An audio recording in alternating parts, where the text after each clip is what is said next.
Un ciel rouge sang tourbillonnant, au premier plan, un visage déformé, la bouche grande ouverte. On résume trop souvent l'œuvre du peintre norvégien Edvard Munch à son célèbre tableau Le Cri. Pourtant, sa carrière prolifique s'étale sur 60 ans. Munch explore l'âme humaine, il met en lumière des thèmes existentiels comme le tourment, la maladie ou encore la passion. Et c'est l'ensemble de sa carrière qui est à l'honneur en ce moment au musée d'Orsay, avec une centaine d'œuvres, peintures, dessins et estampes. Un bel hommage à cette grande figure de l'histoire de l'art qui a tracé la voie de la modernité. Munch perd très jeune sa mère puis sa sœur aînée. Il a lui-même une santé particulièrement fragile. Lorsqu'il décide de devenir peintre à l'âge de 16 ans, ses coups de pinceau lui permettent d'exorciser sa souffrance.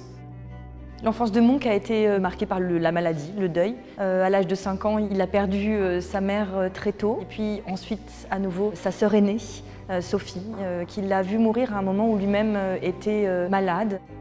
L'enfant malade, c'est une œuvre que Munch réalise à un moment où il convoque le souvenir de sa sœur décédée. Il en fait d'ailleurs plusieurs versions, comme souvent dans l'œuvre de Munch. Il n'épuise pas son sujet en une fois, il a abordé le sujet avec une peinture très nouvelle pour les contemporains de l'époque, une peinture qui ne cherche pas à finir, qui laisse les traces du pinceau apparentes, qui va même jusqu'à tourmenter la surface de la toile, puisqu'il va jusqu'à griffer, aller attaquer sa propre toile. Le Christ n'est pas une œuvre, c'est un ensemble d'œuvres. Il faut savoir que Munch écrit aussi beaucoup et on a une nouvelle approche de sa peinture grâce à ce qu'il a laissé comme écrit. Et il parle de ce moment où il marchait avec d'autres amis et où il finalement se retrouve à contresens, part dans l'autre sens et est saisi de cette angoisse. Pour Munch, l'humanité et la nature sont inévitablement liées. L'artiste n'hésite pas à projeter ses propres émotions sur les paysages qu'il représente. C'est notamment le cas avec l'œuvre Nuit étoilée, où le peintre exprime sa solitude face à la nature. Nuit étoilée, c'est une des œuvres, je trouve, les plus émouvantes et les plus admirables de Munch parce qu'il projette ses propres sentiments sur la nature. Il arrive à un moment où il n'a même pas besoin de représenter la figure de ses expressions humaines, de ses sentiments humains. Mais c'est dans la nature qu'on la ressent. Il peint un paysage norvégien typique. Il y a de la neige, il y a des montagnes. C'est le paysage qu'il voit tous les jours quand il sort le matin ou quand il vient en fin de soirée. Et cette nuit étoilée, avec les étoiles si claires de ce ciel du Nord, elle est empreinte de la marque de Munch lui-même. C'est un autoportrait déguisé, puisque finalement, il y a 3 ombres projetées de l'artiste qui se tient sur le seuil de la porte et qui regarde l'étendue du paysage devant lui. Il s'inscrit dans la nature et il se laisse se dissoudre dans la nature.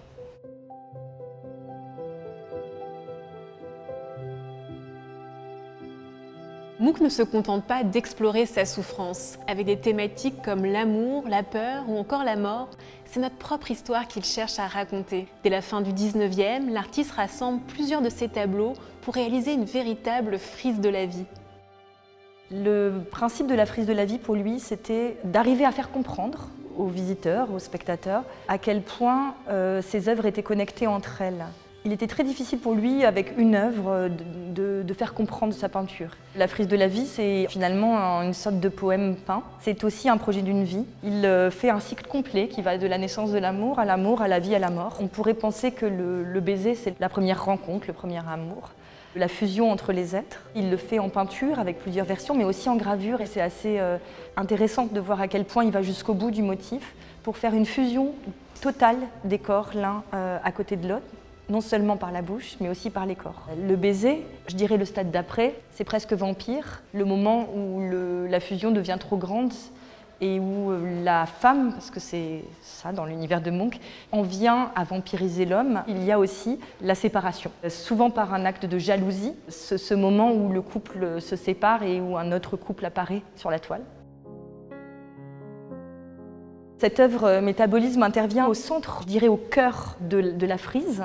C'est finalement, de façon très symbolique, l'homme et la femme séparés par l'arbre. C'est Adam et Ève, c'est l'arbre du péché. Mais ce qui est intéressant, c'est qu'il montre dans cette œuvre à quel point amour, vie et mort sont liés. Donc il y a vraiment une sorte de fusion de l'homme avec son environnement naturel, qu'il met soit au milieu du cycle, soit à la fin.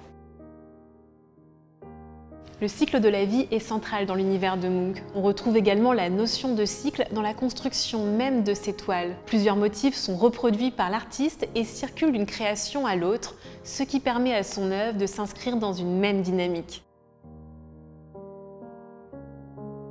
Cette notion de cycle, elle irrigue vraiment toute son œuvre. Il travaille de façon complètement obsessionnelle, je dirais. On pourrait penser qu'il répète, mais ce n'est jamais la même chose. Et on le voit d'un tableau à l'autre, de personnages de la danse de la vie qui se retrouvent dans Rouge et Blanche, qui se retrouvent ensuite avec les mêmes couleurs et les mêmes oppositions de couleurs dans Les jeunes filles sur le pont. Et en même temps, il y a aussi cette idée d'aller presque jusqu'à l'épuisement d'une forme et d'une construction, en peinture, mais aussi en dessin, en gravure. Et on voit qu'il peut mettre 40 ans à travailler sur le même motif. Dans Madone, mais aussi dans de nombreuses œuvres de Munch, il y a une représentation de la femme très ambivalente, entre la femme séductrice et la sainte, puisque finalement une sorte d'aura semble émerger de ses cheveux. Cette chevelure abondante et en même temps qui ressemble parfois à des lianes est très présente dans un très grand nombre d'œuvres de Munch, au point qu'il en parle lui-même. Il parle de ses cheveux qui symbolisent le lien entre les êtres.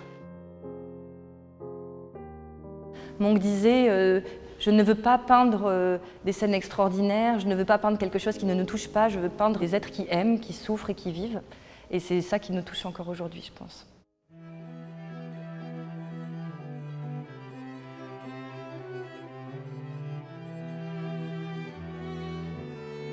Peintre des émotions, tout au long de sa longue carrière, Munch n'a eu de cesse d'explorer les grands mouvements de l'âme, tels que l'amour, l'angoisse ou encore le doute existentiel. Des thématiques universelles qui résonnent encore énormément avec notre époque et qui font de l'artiste scandinave l'un des plus grands peintres du XXe siècle.